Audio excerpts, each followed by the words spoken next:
I've been waiting for this moment since Grounded 2 launched, but my PC literally couldn't handle it until now. With the new update Into the Abyss on August 11, I'm excited to finally start the journey here. So, what changed in Grounded 2? It is pretty much the same with Grounded 1, but with more added content. You still fight bugs, build your base, craft, and make your own playstyle with the mutations. Here's a breakdown of what I know changed between the two games. First off, the Omni-tool.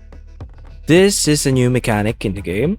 Instead of having 3 tools on your hotbar and taking up your inventory space, you now have a built-in Omni-tool with your character. This tool can be used as an axe, hammer, a repair tool, and a shovel, depending on what activity you are doing, such as chopping grass, destroying rocks, digging up grubs, or repairing your base.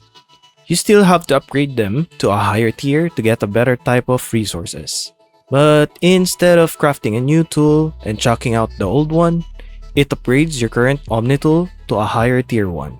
Really eco-friendly, if I may say. I honestly like this change since you don't have to manage your hotbars to fit your tools and weapons on it. Armor set bonuses. Armor sets in Grounded 2 provides more buffs compared to Grounded 1. They have a piece effect which shows on the bottom and a class effect on the top. And of course the set effect if you equip the whole matching armor. So the new one here is the class effect. For example, the Rogue armor provides your final hit on your 3-hit combo and increased critical chance. So this applies to the Red Ant armor and the Weaver armor, and also the other sets with the Rogue bonus. This introduces an RPG-like element in the game. And so far, I've seen Rogue, Fighter, Mage, and Archer in the game.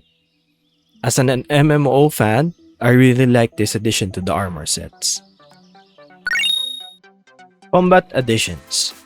A new weapon type has been introduced in the game, which is the Dual Wield. I personally am excited for this since the daggers in first game are kind of underwhelming, and their use is to only harvest pond moss and underwater stuff. But I want to see how powerful they are here. They also have fist-like weapons, similar like a gauntlet, which upgrades the Lil Fist mutation. Also, charge attacks are now more useful than before, as some of the bugs now can guard, which plays like they are blocking your attacks. You can break this by hitting them with a charge attack. And lastly, they have added a dodge mechanic in the game. It leaves a tiny iframe or invincibility frame in the animation, so you don't have to fully rely on parries all this time. And you can just dodge any unblockable attacks, which is really nice. More bug types. Of course, they added more bug types in the game, along with the existing one from the previous game. You can see in the trailer or intro, they have introduced the scorpions, butterflies, and cockroaches in the game. And I believe there are more new ones in the current update. Since the existing ones are still in the game, and most likely in the early game, dealing with them with minimal gear is pretty easy. Although some of them have new attacks, I don't want to spoil any content, so I'll cover that in the future.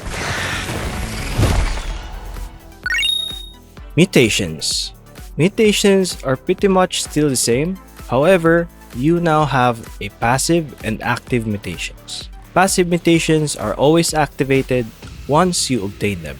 For example, if you unlock Blade Master or the Javelinier, whenever you use the specific weapon for them, you will always have the mutation effect enabled. You don't have to change mutations for this. And also, they don't take up the mutation slots that you can use. Active mutations are the limited mutations you choose for your character, such as Natural Explorer, Hauling Hero, Cardio Fan, Trapper Peeper, etc. And these take up your limited mutation slots. While they don't have a preset mutation wheel at the moment, I hope they add it in the future updates, since this is a pretty nice quality of life when exploring. Flavor effects.